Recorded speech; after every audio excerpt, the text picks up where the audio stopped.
Welcome back, everyone. We're going into round 3 of the NRG Series Championship event here for 2022. This is the culmination of the every single event in 2022 for NRG. It wraps up here. These are the final moments. We're going to see some amazing gameplay from the best players in the series circuit. Round 3, we're going to see Raja Sulaiman against Will Krueger. And if you've been watching any NRG content this year, you know these two names are heavy hitters. Raja Sulaiman on blue-white control, and Will Krueger, you know, the Hammer Master, going to be playing Hammer. And I will also say Raja, definitely the blue-white aficionado master. Julian, talk to me a little bit about this matchup. How are you feeling about it? I know we have a couple thoughts on who might be winning the entire tournament, but let's get down first to the nitty-gritty here. Hammer versus I would guess, right, control. that this could go down either way. I don't think that anybody's really heavily favored there unless they completely bend over backwards to account for the matchup, which I think neither player did. So it's going to depend a lot on who's going to be going first and whether, for example, Will is going to be able to put on some pressure that's going to put Roger into positions where he doesn't really want to, has to make decisions he doesn't really want to make, maybe spend some mana on counter spells, on stuff that he doesn't want to counter. But generally speaking, I usually really like the matchup of something like an Urza Saga deck against the control deck, but Raja is Raja, right? One of the most dominant players that we've seen recently. So I picked him as the overall winner. I think you also did so. So who am I to bet against him? It's so hard. Like Will, Raja, and Bernal were the three guys who I had like on my very, very short list to pick for our commentators' picks. In the end, I went with Raja just for the pure dominance we've seen.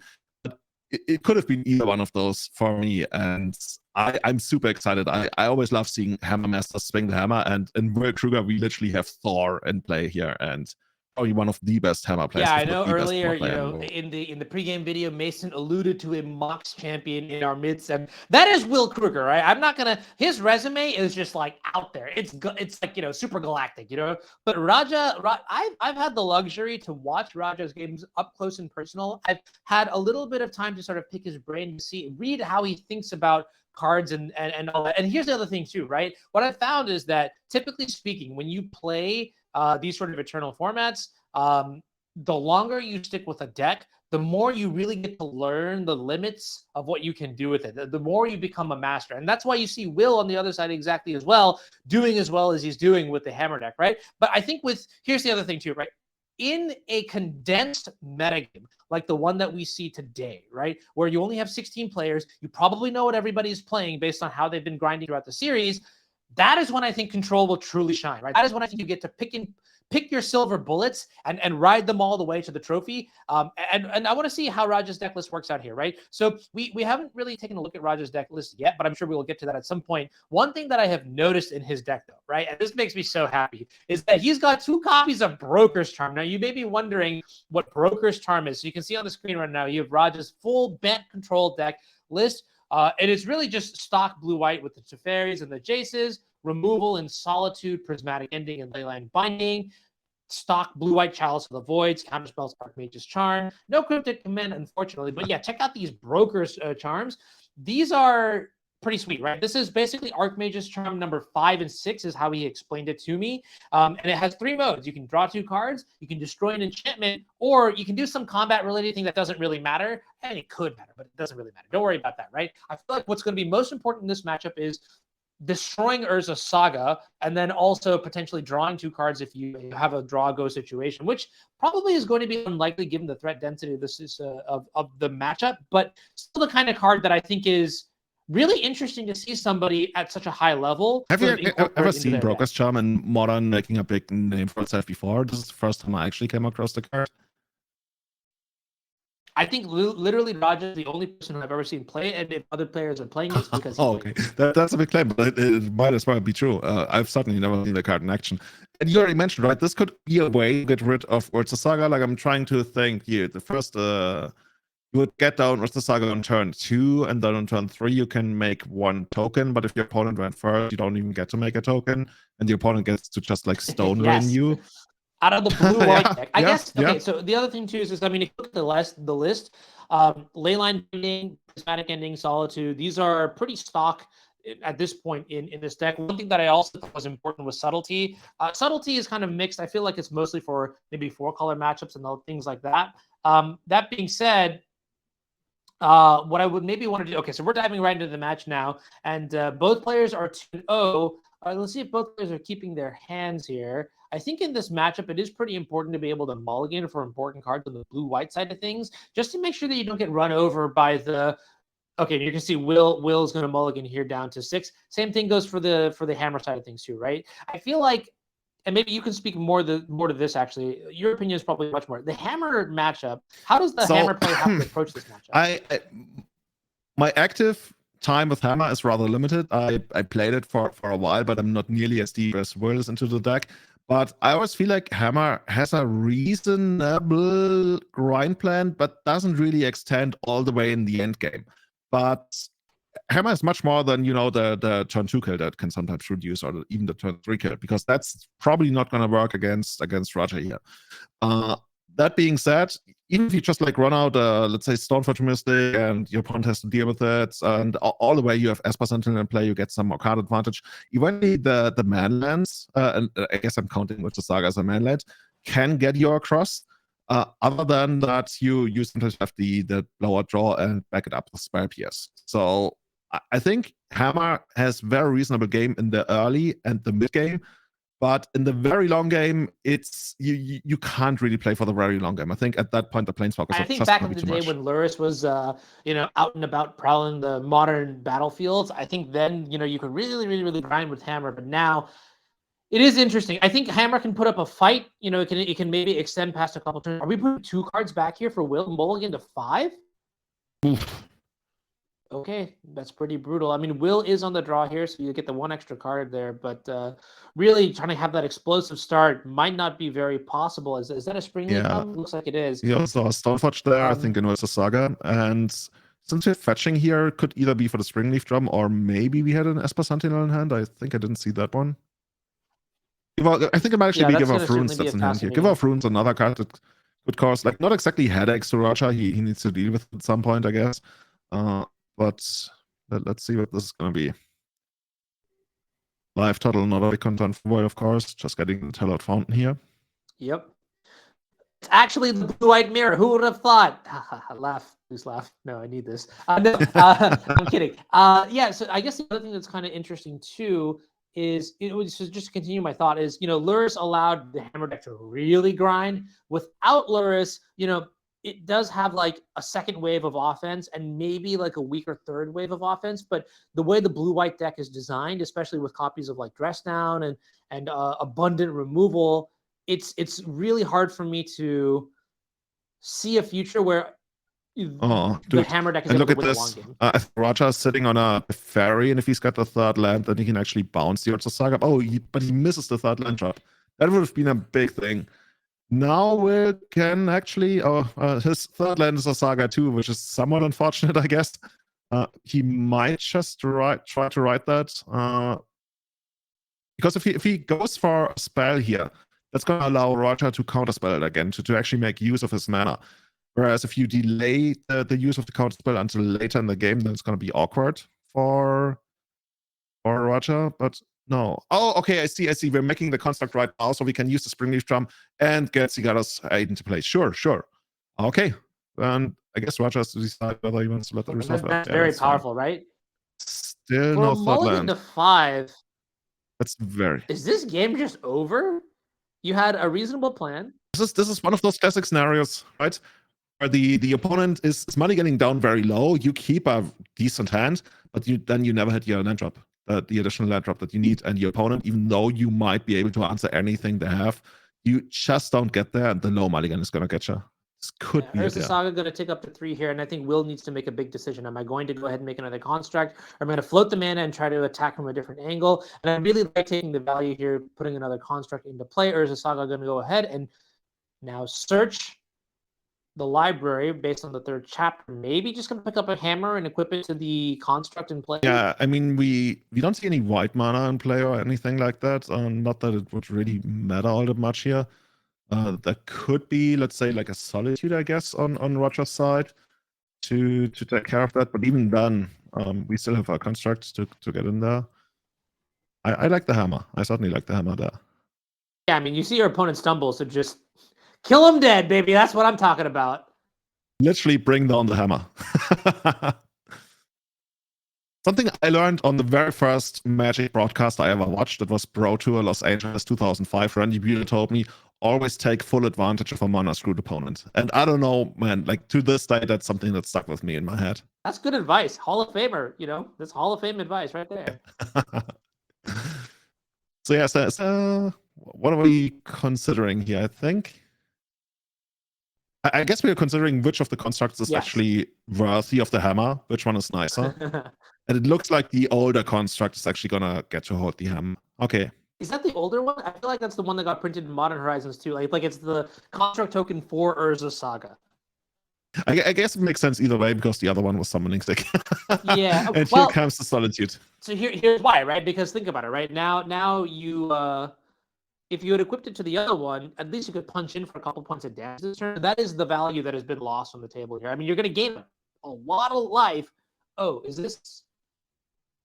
It's been done after the hammer was equipped. Okay, sure. And here comes Stoneforge Mystic now. I mean, it kind of makes sense, right? Otherwise, Will would have been able to play a land and do something about it, maybe. I don't know. Actually, no, it wouldn't help. It wouldn't help because he couldn't re-equip the hammer.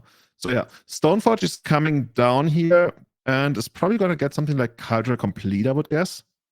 And if I'm Raja, I probably really have to counterspell this, right? But I'm not sure he has the mana for still a Subtlety in his hand, which would pitch maybe something like an Archmage's Charm.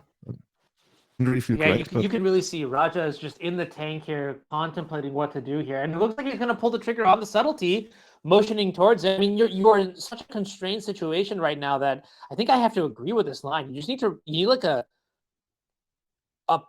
relief valve for all this pressure, right? Yeah, and you really, really need to hit that land. Because if you get that land and you get to bounce the equipment, you're almost back into the game, or pretty much back into the game. Next turn, we'll have to decide whether he wants to make a construct token or recast the Stoneforge Mystic, and it looks like Raja does not find a third land. That is brutal. That might be the kiss of death right there. Yeah, and I'm not surprised. Will is just gonna milk that Urza Saga for all the advantage she can get. But I'm probably gonna get another hammer, right? Just put it on the other construct. Get in for how much is that? 1, 2, 3, 4, 5. Is it 15? I think the actual answer here at that point is closer to 0, because is that a second copy of Solitude in Raja's hand? It might, but then at that point, are you pitching your second Teferi, which is one of the best answers you can have against the constructs? I mean, there's no other choice, because if you let this get it for 15, and then even if you draw another land, you to make the Teferi and bounce one of the constructs, then the other one will murder you unless you have Solitude. So either way, you're forced into using Solitude anyway, so might as well do it now, I guess. Oh, okay, so Prismatic Ending would be, but without white mana, no, that wouldn't work. Yeah, you're basically forced into using the Solitude either this turn or the next turn. I mean, a white source off the top keeps the game competitive. That's right there. I don't think we saw it. Is that another spell? No, tap land. But correct me if I'm wrong. This is Rafine's tap, right? So that would tap for white. Good, right? Okay. It looks like it. Yeah. So we're gonna have to ferry it down the next turn. I mean, now that the hammers are in play without a pure steel power, you can't really equip them too well. Or I think maybe the Krueger All-Star. What was it? The core creature that allows you to. Or core outfitter. Yeah, that's the one. Yeah. So I know he was adamant about that for a while. I mean, certainly times have changed since then. I remember the card. I sometimes saw it in Legacy when people were trying like really fancy stuff. It's one of those things that sometimes shows up for a while and it's cool, but then it goes away. And it looks like the same thing happened here.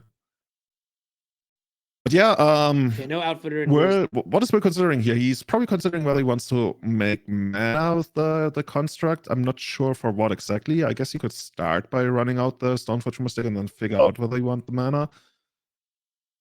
Well, it seems like the best thing if you want to use mana, right, you would just play the Stoneforge Mystic, tap that for mana with the Springleaf Drum, and then just play the Colossus Hammer, equip it to the Construct, and then you're swinging in for 1, 2, 3, 4, 5 plus 10, 15 again. So the thing I was wondering is whether you want to cast the Stoneforge and then know whether you would need to tap your Construct for a Spell Pierce, for example.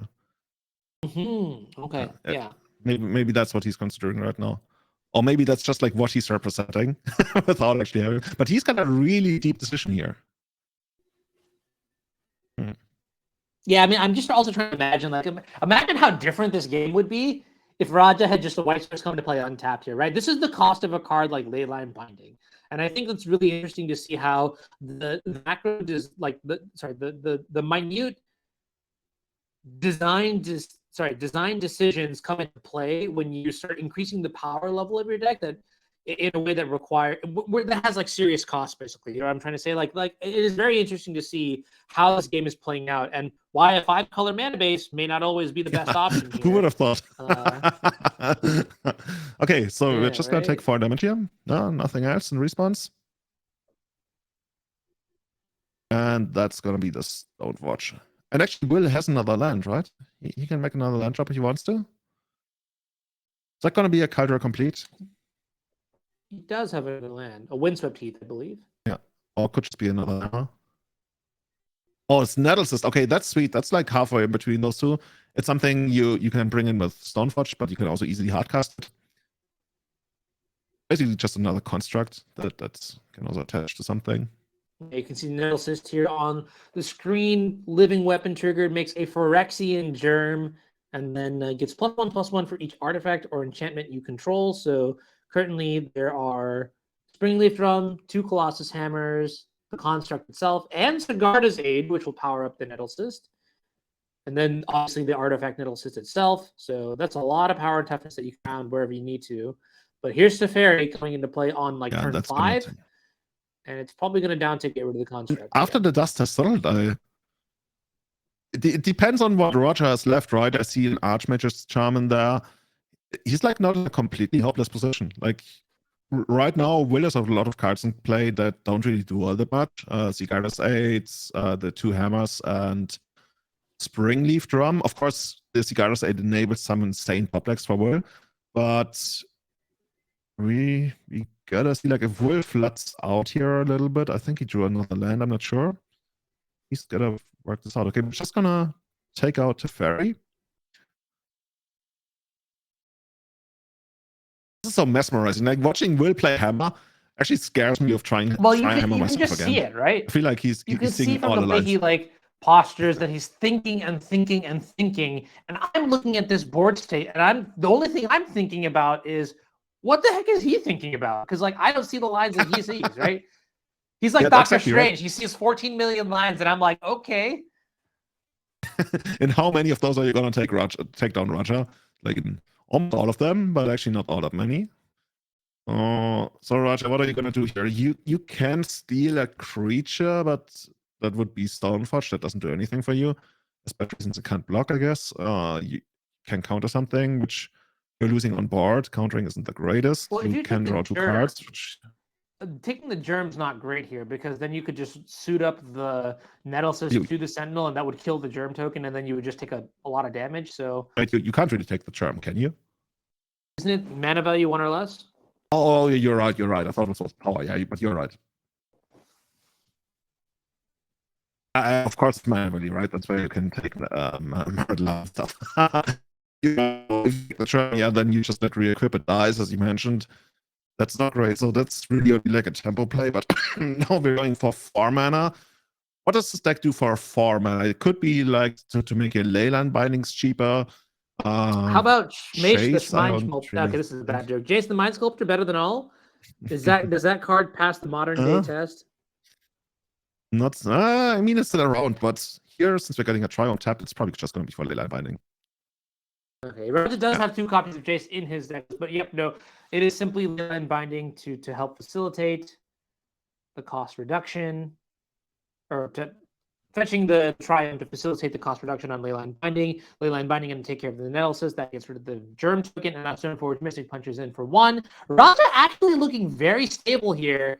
And honestly, this is probably largely a part of 2 things. A, that will multiply. B, that Raja kept a hand that was very respectful of the power level of Hammer. So now it's just a matter of seeing who can grind better out of this situation. And Julian, tell me, who's certainly more Roger. He's still sitting on like a chase right now and Archmage's Charm. So I'm pretty sure his play is going to be like, if you find something well that I care about, it's going to be Archmage Charmed. Otherwise, I'm just going to draw 2 cards at the end step.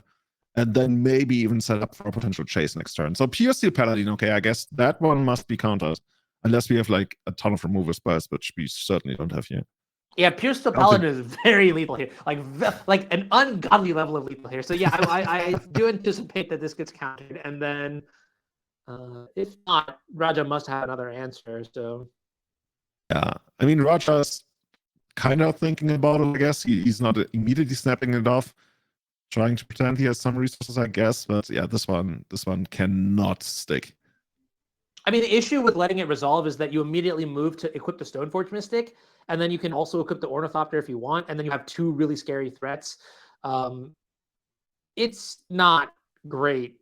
You don't want to. And then there's also the Pure Steel Paladin on the board too that you'd have to get rid of. And based on Raj's hand with the Jason Mind Sculptor, I guess it doesn't make really much sense to let that happen. So yeah, so what are you going to do from Roger's side here? You're going to untap, you can play Chase. Like, if it's the best you got, okay, what are we doing? It's here another Leyline Binding? Yeah, okay, cool. I guess that's going to take out the Stoneforge. Mm-hmm. Now, this is pretty good. Yeah. You could play Jace now. You could even bounce the Ornithopter if you wanted to. You might actually Jason. Yeah. You might actually have to, right? But, you know, well, actually, you don't really have to. You could, like, gamble a little bit. But yeah, that's just like a lot of stuff that Will could draw that would certainly punish you. Hey, look at this Ornithopter again. There's another Cigarras 8 in hand and a Spell Pierce. Ooh, Will would have loved to have the mana available to Spell Pierce that Chase. I think he just top decked the Spell Pierce too, which makes it even more. It's just like a cruel world that we live in. You know what I mean? Okay, yeah. That's true. He actually had it last one, right? When he drew the Paladin, but yeah. And now, you know how it works in Magic. It's, I think, true for almost every single format. If you ever untap with an active Chase, you're probably going to be in prime position to win the game. And right now, we see Roger pick up a Solitude, which is going to make it so much harder for Will to come in. Like, at this point, with Roger drawing 2 cards a turn, even if he misses, like, on every second card or something, or every third card, Will still needs to draw like runner to even do something here. Otherwise, Russia is just going to spin out of right. And this goes back to what I was saying too, right? Like earlier, like you could sort of see here the first wave of aggression that Will had. It looked damning. Like it looked like he just could not lose this game. He had multiple Urza Sagas token out. Raja was stumbling on mana, had no white sources for a couple turns, and then it was Solitude into now Jace the Mind Sculptor. Now, like there's just not enough value on the other side of the table to put up a fight against these Azorius Planeswalkers. Yeah. Is there any kind of engine that Will could try to establish that would allow him? I guess the best kind of engine he has is additional copies of Urza Saga, but might just be slow to really get there. But it's really the only thing I see. Yeah. I think there's not really much that Will can do. Like, there's always a chance of your opponent, just like flooding out like crazy, or making a mistake. The odds of that are rather limited in this tournament. Yeah, here comes, as you mentioned, right? Archmage's Charm 5 and 6. Just giving those extra cards. I love this. Like, that's the floor of this card. You just get to divine at instant speed. I'm about it. It's so good. I guess you could also have used it to get rid of the Sigarda's Aid. That's another very good, high priority target that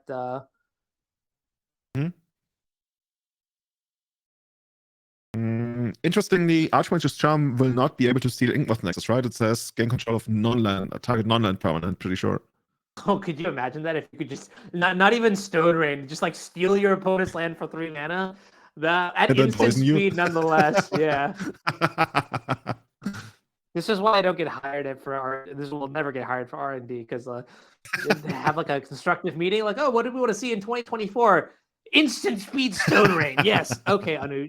They throw me out the window. I'm still advocating for a Leyline of Choke. So one day, who knows? And okay. We're gonna take out Cigarras 8.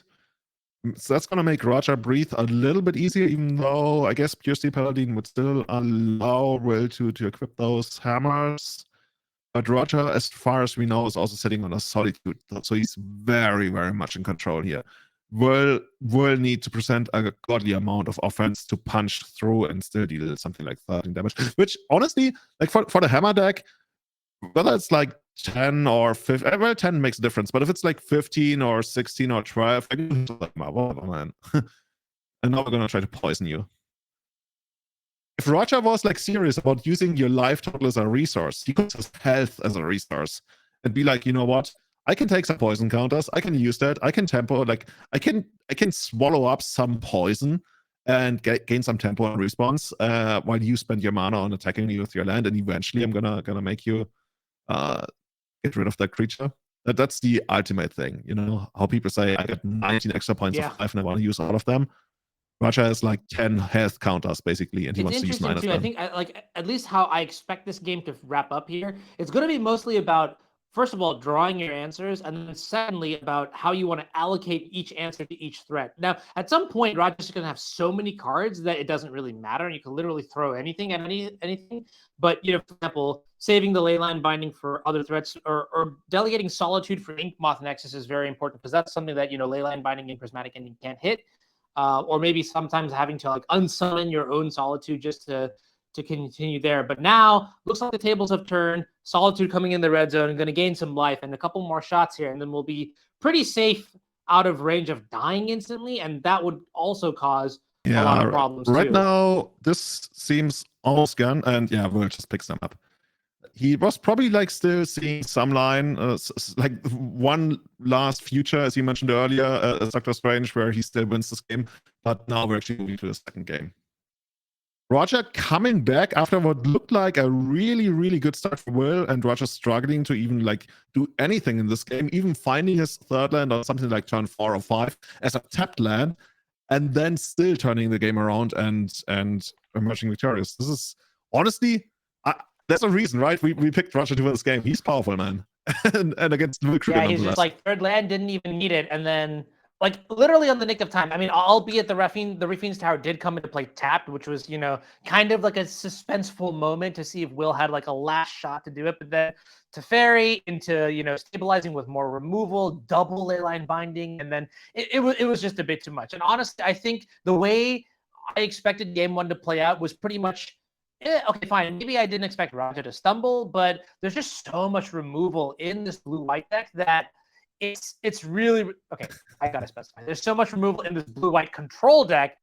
It just seems really hard for the side deck to really punch through, especially when you're down resources on a mulligan to 5. Let's jump into the hammer deck list because I want to talk about sideboard options here. Funny though that this is called a Bant deck because it features green for Haywire Might, but otherwise, is there anything else in the sideboard that you'd be interested let me see. in? Lavinia was always like a good choice, but from the hammer side, I guess you could bring in Spare Pierce, even though there's a lot of removal, like endurance, you can't really Spare Pierce. Needle could be something you bring in, right, to stop some of the planeswalkers, which can be super annoying. On the other hand, Teferi applies. What else are you seeing there? Sanctifiers and Redcap protection from like black and red, if I remember correctly. That's not doing anything. Maybe Blacksmith skill is a way to basically counter your opponent's removal spells. That one's going to be pretty good for sure. Yeah, I mean, even Lavinia makes a lot of sense. If you can power out Lavinia early to have an answer to 0-mana Solitudes, or at least to like slow down the course of the game, that could be interesting. Otherwise, I think your Breathing Needle as well might be good for, you know, targeting planeswalkers and things like that. Seems pretty well together. If we could take a look at the Azorius deck list, or I guess the 5-color deck list. What's even the word? What's the word for like the 5? Because I know you have like for 4 colors you have main. Like, it's basically what we call 5-color. even though we're not really using 5 colors, I guess.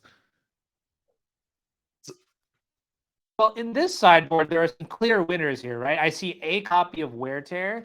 March of Otherworldly Light also looks pretty good. Is there anything else? Looking at Ray of Relevation as well, right? That's another way to kill Urza Saga. It can also kill something like Zigarda's 8 on the flashback. Other than that, yeah, I think those are very, very good cards to bring in here. That's something I'm very, very interested in. And to take out, I could see, I don't know whether you dress down this match. Oh no, you don't take out dress down. You up it's just a saga deck. So maybe Broker's Charm, maybe 5 mana to Fairy. I don't know how good Chalice is in this matchup. Help me out. Do you think I Chalice like is gonna be Chalice. enough here? If you can get a turn 2 Chalice, I think Probably. it's Yeah. probably better. It's definitely better on the play, but on the draw, I think you pretty much nailed it, right? Minimum sideboarding, just bring in a couple cards that are really good, and just cut the Broker's Charm, right? Like, you know that the March is going to be an all-star, you know that the Wear Tear is going to be an all-star, and after that, just roll with it. I think that's totally fine. And what's actually fascinating to me is that 2 copies of Endurance in the sideboard, 4 copies of Endurance in the sideboarding. Yeah. Wow. Okay. My draw is somewhat dropped here. That is incredible. In our 5-color deck, base blue-white, we're splashing for a green-green spell, and I feel like my understanding of blue-white and modern nowadays has just completely gone out the window. So either way, I think the most important question, as I have asked before in other matches, is going into game 2, who do you think is going to win? Is it going to be Raja Sulaiman, the Azorius Control Master, or Will Krueger, the my pick is Raja to win the entire tournament. I don't have. My pick is Raja to win the entire tournament. I'm definitely going to stick with Raja, especially after the performance that we've seen in the first game. Like, Raja literally sat out 2 turns at the beginning of the game and still managed to take down the entire thing. So I'm definitely going with Raja here. How about you? This is like, it's like the scene from Dragon Ball Z where Goku finally takes off, or was it Rock Lee? Okay, it happens in both of them, right? But like when Rock Lee removes the 20-pound weights and he's like, all right, this is me in my final form. Good luck. And it was just never close to begin with. And I feel like that's Raja like at every moment, right? He's just like, who needs lands? Isn't that a Simpsons episode where Homer is supposed to like hit a strike or something, and then like the first 2 bowling balls he throws, he just throws away, and he's like, I don't need like 2 additional throws, and then somehow catastrophe marches. Somebody in chat must know that episode. I love how you said that, by the way. Yeah. I have no idea what the proper bowling nomenclature for everything is. I used to call like the bat in baseball a club until somebody told me. And yeah, dude, we see Esper Sentinel here. I think that's one of the best cards you want to play on the first turn. Certainly going to make Roger's life a little bit more annoying. And we actually see a revelation here in hand. So if Will ever gets to try, let's say, a turn 2 Saga, Roger will probably destroy it. Actually, I was going to say Roger might destroy it before we'll even be able to produce mana, but then again, Will would be able to draw lands. Yeah, this is kind of interesting. I feel like, so one of the reasons why I really like Esper Sentinel in this match is because it really disrupts your opponent in a very annoying way, right? Like it's almost a Thalia tax that because you can like decline the tax, that it's a question you have to wonder, which is like, all right, well, am I actually going to do that? And look at this, Haywire might coming into play here. Great answer for potential leyline bindings. Investing in it now, I think, makes for good payoff later. But yeah, we'll see how it happens here. Raja's going to take 1 point of damage, has done nothing yet. And I want to know what Raja's perspective is on this matchup, because there's a world where he does not let Will draw extra cards off of the Esper Sentinel. There's also a world where he's forced to let Will draw cards off of the Esper Sentinel, just in the sense of like being too far on the backpedal. But I did see a copy of Solitude, and that's a pretty good answer for most. In the long run, that could come if Roger wants to play like that, the real value is in all the damage that you either get to do with Esper Sentinel, or the extra mana that you could produce with it being into play for Springleaf Drum. As Roger might delay his entire game by like a turn or 2, just to accommodate for the fact that he wants to play around the Sentinel. The way I always see it is eventually you have your opponent draw at least 1 card of the Esper Sentinel, unless you have some kind of mass removal, which, interestingly, looking at all these deck lists, like mass removal doesn't really seem all that popular on Magic. I guess we would need to talk about that in the future. I'm curious why nobody's really interested in mass removal in Modern. Maybe that's just like no need for it. I just like often come across bot sites like this where I feel like, hey, something like, I don't know, Supreme Verdict. Yeah, I think it might be like a tailored metagame decision to not play Supreme Verdict when you're expecting a lot of 4-color or like Breach and things like that. Looks like Lavinia is on the stack now, and this is very important because Raja does have Solitude in hand, and if the Lavinia resolves, while Raja technically could cast a Solitude, it would get countered by Lavinia's ability. So very important to figure out right now what we want to be doing. Yeah, And this is great. This is why I like Hammer, because I think in the same sense that a deck like Death and Taxes will sort of like pinch you on resources, this is a much more like this deck has a lot of like cunning ambition to it, right? It'll say, all right, well, here's my Esper Sentinel. I'm going to stop you from doing things this way. And here's the Lavinia. You can't do things that way. I know exactly what you're saying. And Like, when you look at the side of first spot, right, this you could play a game of, is this a match of Bant Hammer or is this a Chaos Draft booster? Because this is exactly what it looks like right now. So what are we thinking about here? Maybe there's like a Leyline Binding, potentially Scalding Tarn's going to go and fetch like the other Triumph, but Lavinia in play also stops Leyline Binding, so we'll have to see what actually happens here. Lavinia is so good against that. Like Lavinia, generally speaking, is just like a master move, but funny enough, the best way to master move it doesn't really work here, as you mentioned in Solitude, right? So Solitude doesn't work, Leyline Binding doesn't really work. What do we actually? I guess we have like 3 mana Teferi Bounce, kind of. That does not feel good by any means. Yeah, certainly not, right? Oh, that feels horrible, right? Because then Will gets to draw a card and get to kill Teferi. This is, oh man. Will putting Roger into really tough spots here. I'm just not sure whether the offense is going to be enough to carry him across the victory line here. We get a Hammer, I guess, in hand. What's the other card here? It might actually be a copy of, what's it called? Blacksmith skill, I believe. That would be also very good too, right? Just keep the Lavinia in play. Keep any piece of disruption alive through the first piece of removal, because really, like to get out of this situation, you need a very specific subset of cards. Dress Down is a good start. You can turn off everything your opponent has. Wow, this is actually the perfect foil to almost the entire board that Will has set up here. And honestly, if it wasn't for that blacksmith skill, oh my gosh, like I'm pretty sure this would blow Will out entirely. But instead, I think we might just see like a reverse blowout where rather than the Dress Down allowing Roger to clear the board and breathe, Will's just going to pinch down and strangle the chokehold a little bit harder. This is actually, now that I think about it, Roger might actually be playing around blacksmith skill right here. Oh, so you said you basically brought it in end step and now he's about to untap?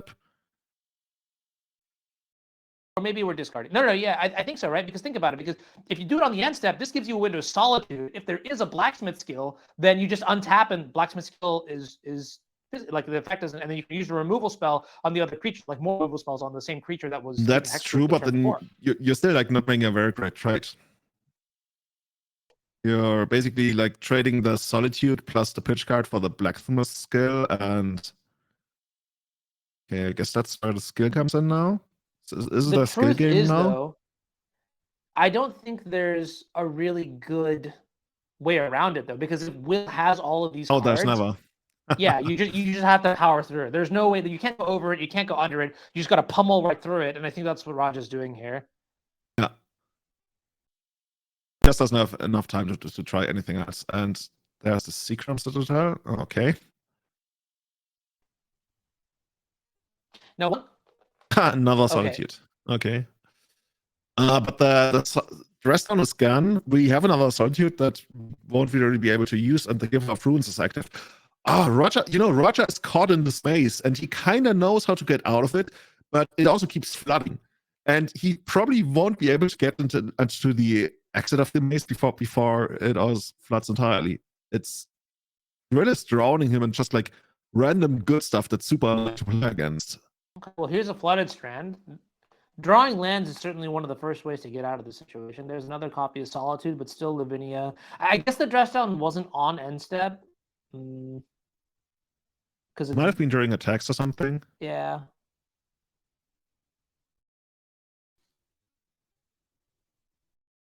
Let's see. Yeah, Will is just like sitting back. He doesn't really have much to do. I guess you attack with most of your stuff except for, okay, Giver of Runes on. Oh, we're trying to steal Giver of Runes on upkeep, and Roger is gonna pay for it.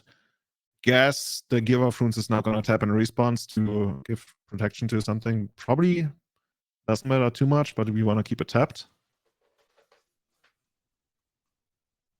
Yeah, we're just trying to figure out whether it makes any point in like giving a certain kind of protection, or do I just like randomly tap it?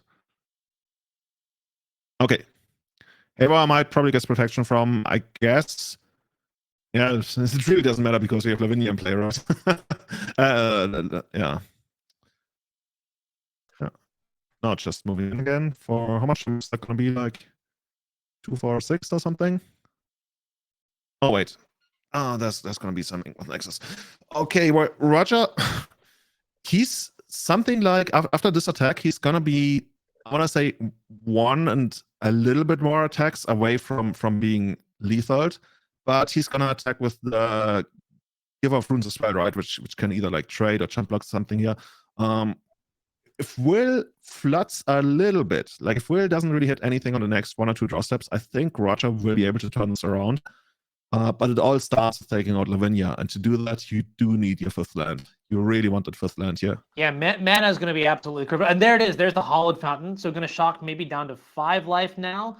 And this has to be a crystal clear sign to Will that a hard cast Solitude is going to come into play. Also, the fact that Giver can even give Solitude protection is kind of nuts here. Build your own white Weenie deck, sure. I don't like the thought of that. No. I'm playing Control for a reason, Julian. Maybe that's why we're not playing Master Removal. We want to play with the opponent's creatures. So yeah, we already know that, right? Solitude is going to come down. Will probably also knows that. And he's gonna get in for just the Inkmoth Nexus. Do we actually have an infect counter somewhere? We might. I think Raja has like 1 or 2 infect counters by now. Maybe 3, probably 2 or 1. There's the Solitude, probably at end step, and that must take out. Oh, wow. Interesting. Okay. It actually ends up taking out the Esper Sentinel. I mean, super annoying card here for sure. But that must mean that. See. I mean, at this point, Roger can even like get the Leyline Binding through, yeah, I mean, right? the Haywire might. Actually, there's green mana from the Springleaf Drum, so that is. Leyline doesn't really do much. I mean, funny enough, actually, I guess Leyline Binding could go after the Springleaf Drum, but if that's more important to Will, then I guess the Haywire Might is forced to go after Leyline Binding. That is literally why it is in this deck post board. So it's just going to trade 1 for 1. Anyways, the reason to go after the Esper Sentinel, what do you think that is? To go after Esper Sentinel, probably just like freeing up mana. I would have certainly expected Lavinia to be solitude here, but I'm not exactly sure. Maybe you don't feel all that threatened by Lavinia anymore, whereas the Esper Sentinel could constrict your mana, especially on turns where you want to like 2-spell or something. And right now, is that actually Roger on the offense that we see here? Solitude having attacked Will here? Music okay, to sure. My ears. Okay. Yeah, with this is something that people would often like not even think about. Like, okay, do they actually like have a good attack here? Can I do this? I don't hate it. Rules question. Might as well gain the 3 life. Let's say Inkmoth Nexus is in the red zone and it's attacking you, and you steal it with Archmage's Charm. Does it leave combat? It should. I don't think you can be attacked. I think it does, but you like can't be attacked by your own creatures. Or can't. I know what you're saying. Yeah, I guess. I know. Yeah. It should leave combat. Yeah. Okay. Cool. All right. So here comes Broker's Charm now. That is going to. I missed it. Did it draw 2 cards? It looked like a Cyclone. We see. Okay. Cool. Or maybe it was going after to destroy something. No, it can't really. Maybe it was trying to steal the Haywire. I don't know. We see another blacksmith skill in the graveyard, but I think that's the early. Oh no, that's the earlier one. Yeah, that makes sense. And the Esper Sentinel was exiled. That's why it's still on top. Okay. So is Roger gonna get in for 3 more damage again? I'm curious. Is this the game he wants to play? It's like, yeah, sure. I'm a weird Weenie deck now. Look at me. Getting in with my 3/2. 5 gain, yes, this is what we do. And while the life gain might not matter on this board state, I do think having that insurance to not have to worry about, just other sorts of beatdowns coming in and causing problems for you is a nice little bit of insurance. You're also in a position now where you're racing, but really, like, Will has all this infect damage, and I think that's what is super scary. And what do we see here? Another Ruffian Star. Because the Lavinia and the Inkmoth Nexuses are coming into play. Next side. Yeah. And now... Oh, okay, wait a minute. Dark Matron can't steal Inkmoth Nexus anyway, it's non-land. Yeah. Here's what we're going to do here. We're just going to take it, okay? Go to 4 infect. See, and this is what I was saying earlier. I wonder if Roger's just like gonna suck up all the infected he can get. Like, he's gonna get as infected as humanly possible, and then barely get across the finish line with 9 poison counters. I mean, that's the ultimate dream, right? 9 poison counters, 1 life, no library, still get you on the final attack. Yeah, I mean, that's just... Oh, yeah. We're going to take down 1 copy of Inkmoth Nexus, and Solitude's going to untap here. The draw for the turn for Raja. Is that a Teferi? Looked like a... Okay, yeah. Looked like a Planeswalker. Yeah. 3 mana Teferi, gonna come down. Could bounce, let's say, the Lavinia. We don't really care all that much anymore about what's on Will's side of the board. And we're also like slowly getting to the point in the game where we talked about in the very beginning, right? Where Will can play the early game and the mid game, but the long game probably isn't for him unless he has like an overwhelming advantage that he then only needs to push across the finish line. And if this Teferi comes down and bounces one of Will's creatures. Oh, and Will has a second Lavinia in hand. Ugh. Ooh, okay, I like this. This. Do you really yeah, like it? Well, here's the deal. What does it do for you? Like, this is why I think Hammer's so sweet. You're just introducing doubt into the equation. The spell is dead no matter what. It's just not going to do anything for the rest of the game. Raja can play around it with his eyes closed, right? Now Raja's like, well, why are you spell piercing it? Is there a world where I literally... Like, he's considering letting the Teferi go here. It's true. You see what I'm saying? And that's why I like it. I'm not saying it's great. I'm just saying I like you know what I mean? It's like small things like that. Like, you can see with Raja hesitating there, that's information that Will could probably use for maybe like a future turn. But that being said, I think we're just going to progress anyways. Teferi going to tick up. Nothing really happens. It's just a cool play. It's one play that, like, I think comes at no cost to Will, because I don't think that spell piercer is going to ever do anything. So might as well do it now to potentially set up a really, really sick turn next turn. So basically what you're doing is you're denying Roger the chance to cast Charm on Will's turn. So Will might be able to do something that would otherwise be stopped by Charm without having to keep mana for spell pierce available as he would otherwise do. So he's basically getting an advance on paying for spell pierce by doing it in this turn. But that, of course, requires him to really do something very impactful on his turn that he doesn't want to be interrupted by Archmage's Charm. But yeah, he needs to do something big now, and I'm not sure his side of the board is capable of doing that. Okay, well, Prismatic Ending, X equals 1, but the amount of colors in is 2. It's going to get rid of Lavinia. Very clean exchange here. And then in the hand for Raja, I believe I saw a copy of Jace the Mind Sculptor, a copy of Solitude, a copy of The Wind signed by Norm himself. Here comes the backup Lavinia, but I can't imagine that's good enough. How can I get my cards signed by Norm? Can I send them in? Well, you have to win the whole event. You know, you have to win your round 3 against literal Will Krueger. I shall try next time. You know, I'm gonna buy a house in Chicago. Is that expensive? How many of these tournaments do I have to win before I can buy my first house there? Oh man, I'm sure Norm's got space for you somewhere. He'll tuck you in the basement or something. He's probably like listening to this too, and he's just like sweating. He's like, "You guys need to no, because we love you, Norm." All right, so 2 cards in hand here for Will. If Raja gets to untap, he basically, I mean, has the world. Haywire might still, kind of interestingly enough, Haywire might feels like good in practice, but if the game is really going to become as sludgy as it is right now, is the Haywire might really accomplishing much here? Because, I mean, it's in play, and it's basically like a pseudo counter to Leyline Binding, but we saw what happened to the one-line Leyline Binding already. It just got pitched to Solitude, and now the Haywire might doesn't... I don't know. I get it, but I'm not terribly impressed. I guess it's just in there because, I mean, it's obviously just in there because you can get it over to Saga, so it's a nice extra thing that you can get. And I'm not even sure if it's like really supposed to be an all-star in this matchup. It's probably more like, you know, against Breach. You can just like have it sit there and Breach has to deal with it before they go for the combo. I'd be really curious technically also to see how Will sideboarded, to see what the other options are. But yeah, I think you're right. Baseline, it was just unlucky to draw the Haywire Might, I think, and have to actually like spend a card from hand rather than just tutoring it up off of Urza Saga, which, by the way, I don't think we've seen any of this game, have we? What's a saga? No, none of them. No constructs, no sagas. Like, Will's start overall has been rather uncharacteristic for this deck. Like, we didn't really see any of the equipment or Stoneforge action going on. We just like had a bunch of hate bears, right? We had Esper Sentinel, we had Lavinia, but that's pretty much it. I guess the biggest thing Will's deck has done thus far is put 5 poison counters on Roger. Oh, and okay, I was going to say, what cards do we need right now to sort of get back into this game, or what cards get us back into this game the most? I'm not going to say that there's any one card that actually would be able to do it, but like if we had to, you know, season up some draws from the top of our deck, what would we need to chef up?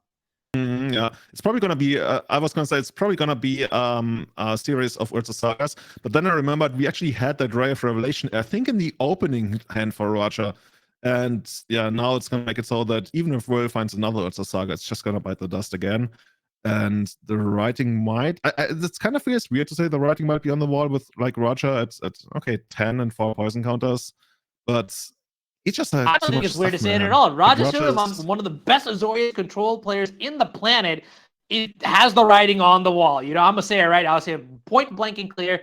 There's a reason we chose him to win the entire tournament. It's because he's just really so good with this deck, right? Showcasing like the kind of hands that you can keep in these kind of matchups and like what you can expect your deck to be able to do. I don't know. I'm very impressed with the gameplay, especially like navigating tense situations where, you know, you were tight on mana in game one, and then even in this game where you made the best of certain cards like the Breath Down and the Solitude and things like that. And now here we are. We're just straight up winning because we played better with what we had. And we win with our life game creatures once again.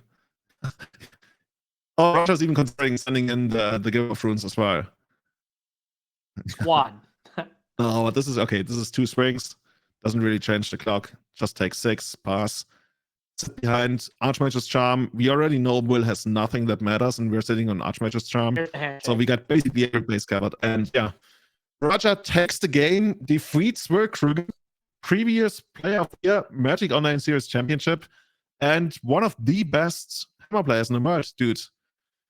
Is Roger gonna go all the way? We both picked him to. It's gonna. I mean, look, I'm not saying that I expect him to do it, but Roger's put in the work. He's got the skill. Everything's aligned for him. He's in a very good position now. So at 3-0, you know, his work's still cut out for him. He's got a couple more matches in Magic to play, I believe. But, you know, he's just simply demonstrated that he's built different. He knows how to play blue-white, and in a targeted metagame, he knows exactly what to put in his sideboard to beat every single deck that he expects to see in play here. And that's incredible to me. I really do. I think that sort of deck building should be rewarded, and I look forward to seeing more of Roger's gameplay. That being said, Will Krueger, no joke, like you mentioned, Mox champion 2-1, still very live to make it out of the pod in seat number 1 or 2. So we'll see how that pans out. But yeah, thank you everybody for watching round number 3 of the NRG Series Championship event here. I think we might cut to a short break, and then later on we'll have future casters Mason and Joe up, I believe. Awesome. So it's going to be sweet. Have a good time, and I think we're switching to Pioneer, right?